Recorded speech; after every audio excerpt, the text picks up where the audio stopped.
BA third year political science second paper international relation के students, unit fourth में आज का हमारा टॉपिक है भारत की परमाणु नीति, जिसे हम 1968 के बाद से देखेंगे। भारत की विदेश नीति के अंतर्गत परमाणु नीति एक महत्वपूर्ण नीति के अंतर्गत आती है। भारत की परमाणु नीति के जो महत्वपूर्ण बिंदु हैं वो इस प्रकार हैं।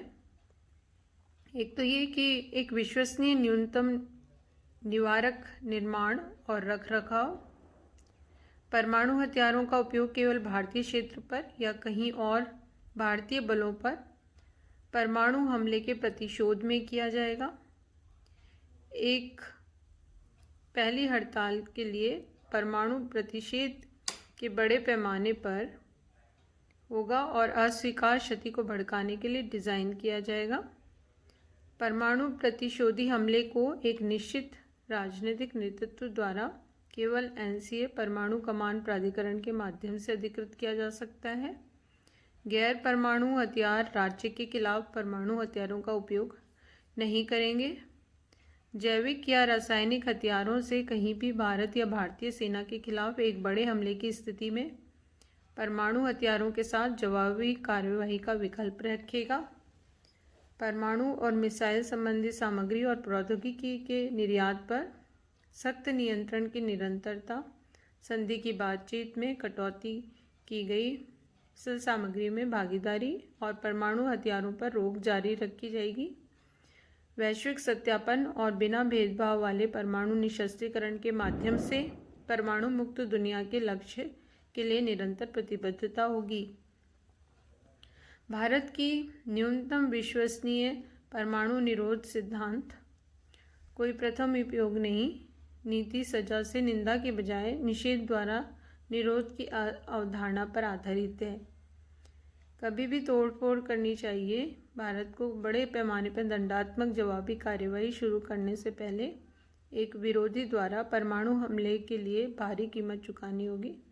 परमाणु सिद्धांत को परिचालनात्मक वास्तविकता के क्रूसिबल में अंततः परीक्षण किया जाना है। पारंपरिक संघर्ष के पूरे स्पेक्ट्रम के अलावा भारत द्वारा परमाणु हथियारों का हमला उपयोग ध्वनि रणनीतिक अर्थ नहीं करता। भारत में के परमाणु सिद्धांत की वास्तविक विशिष्ट विशेषता यह है कि यह भारत के वैश्विक परिवर्तनशील और भेदभाव रहित परमाणु निशस्त्रीकरण के लिए भारत की निरंतर प्रतिबद्धता में लंगर डाले हुए है। इंकार द्वारा निंदा की अवधारणा सजा से निवारक के बजाय भारतीय रणनीतिक सोच के लिए केंद्रीय है। हालांकि परमाणु खतरों को हराने के लिए और परमाणु ब्लैकमेल को रोकने के लिए परमाणु हथियारों के पहले उपयोग के अपने संप्रभु अधिकार को स्वेच्छा से त्याग कर भारत ने एक विशाल रणनीतिक बलिदान किया है और खुद पर एक भारी बोझ लाद दिया है। सरकार और प्रमुख निर्णय लेने वाले मानते हैं कि कभी भी टूटना चाहिए। भारत को किसी भी तरह का जवाबी हमला करने से पहले एक प्रतिकूल परमाणु हमले के लिए भारी कीमत चुकानी होगी। सैकड़ों हजारों भारतीय जीवन खो जाएंगे और एक से अधिक शहर मलबे में बदल सकते हैं। इसलिए भारत का पहला उपयोग सिद्धांत एक मजबूत और अचूक संभावित रूप से अयोग्य परमाणु निवारक क्षमता की मांग करता है, ताकि यह सुनिश्चित किया जा सके कि भारत को कभी भी परमाणु हमले का सामना नहीं करना पड़े। सरकार ने यह भी पुष्टि की कि भारत की परमाणु खतरे की धारणा देश के लिए विशिष्ट नहीं है। 15 दिसंबर 1996 को प्रधानमंत्री वाजपेयी जी ने संसद में एक बयान में भारत की परमाणु नीति के प्रमुख तत्वों का उल्लेख किया था और यह था कि भारत ने अपनी परमाणु स्वतंत्रता, न्यूनतम परमाणु निवारक, कोई पहला उपयोग नहीं, गैर परमाणु शक्तियों के खिलाफ परमाणु हथियारों का उपयोग न करने और परमाणु हथियारों के उन्मूलन के लिए दृढ़ प्रतिज्ञता का संकल्प लिया था। प्रधानमंत्री ने सीटीबीटी पर हस्ताक्षर करने की भारत की इच्छा को दोहराया और फिसिल मटेरियल कट ऑफ ट्रीटी यानी जिसकी शॉर्ट फॉर्म है FMCT के सफल समापन की दिशा में काम करने के लिए भारत की तत्परता को फिर से दोहराया था। और 1998 में डरबन में जब गुटनिरपेक्ष शिखर सम्मेलन हुआ तो इसमें भी सभी परमाणु हथियारों के पूर्ण उन्मूलन के लिए चरणबद्ध कार्यक्रम पर एक समझौता हुआ और समझौते पर पहुंचने के लिए एक अंतर्राष्ट्रीय सम्मेलन के लिए भारत ने प्रस्ताव को स्वीकार किया था। सितंबर 2000 में संयुक्त राष्ट्र के मिलेनियम शिखर सम्मेलन में भारतीय प्रधानमंत्री ने कहा कि भारत की नीति जिम्मेदारी और संयम पर आधारित है और यह है कि भारत हमारी रक्षा करते हुए भी अपरिहार्य प्रतिबद्धता के साथ सार्वभौम सत्यापन योग्य परमाणु निशस्त्रीकरण के लिए दबाव बनाना जारी रखेगा। निर्णय लेने में रणनीतिक स्थान और स्वायत्तता होगी। अंतर्राष्ट्रीय शांति को सभी के लिए समान और वैध सुरक्षा की आवश्यकता से तलाक नहीं दिया जा सकता। भारत की परमाणु नीति में नए रुझान जो आए हैं वो इस प्रकार हैं। एक दशक से अधिक समय से परमाणु सिद्धांत का सरकार द्वारा अनावरण किया गया था। कई संगठनों और व्यक्तियों ने इस पर टिप्पणी की। उनमें से कुछ नो फर्स्ट यूज सिद्धांत के महत्वपूर्ण माने जाते हैं। विशेषज्ञों का मानना है कि पहला उपयोग कम से कम विश्वसनीय नहीं है, क्योंकि इसके लिए दुश्मन के हमले का जवाब देने से पहले भारत को पहले परमाणु हमले की अवशोषित करना होगा।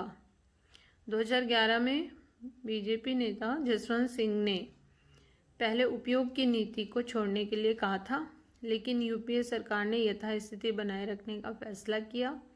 पूर्व प्रधानमंत्री मनमोहन सिंह ने 2 अप्रैल 1914 को नई दिल्ली स्थित institute for defence studies and analysis में बात करते हुए कहा कि वैश्विक नो फर्स्ट यूज मापदंडों का आह्वान है। उन्होंने परमाणु हथियार रखने वाले राज्यों को जल्दी ही वैश्विक नो फर्स्ट यूज मापदंड को स्थापित करने के लिए कदम उठाने के लिए कहा।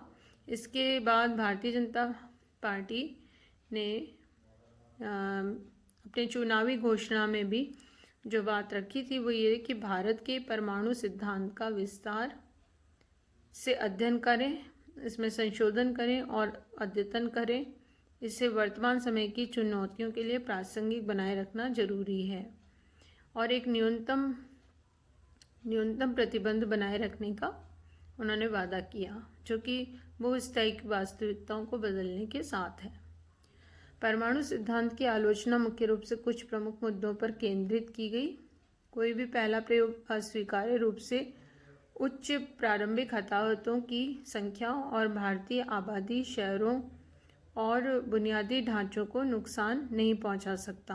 बड़े पैमाने पर प्रतिशोध विश्वसनीय नहीं है, विशेष रूप से भारतीय पर एक सामरिक परमाणु हथियार हमले के खिलाफ।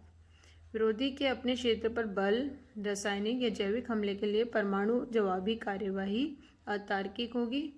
खासकर हमला नॉन स्टेट अभिनेताओं द्वारा किया जा सकता है और ये निर्धारित करना मुश्किल होगा कि एक प्रमुख रासायनिक या जैविक हड़ताल क्या है।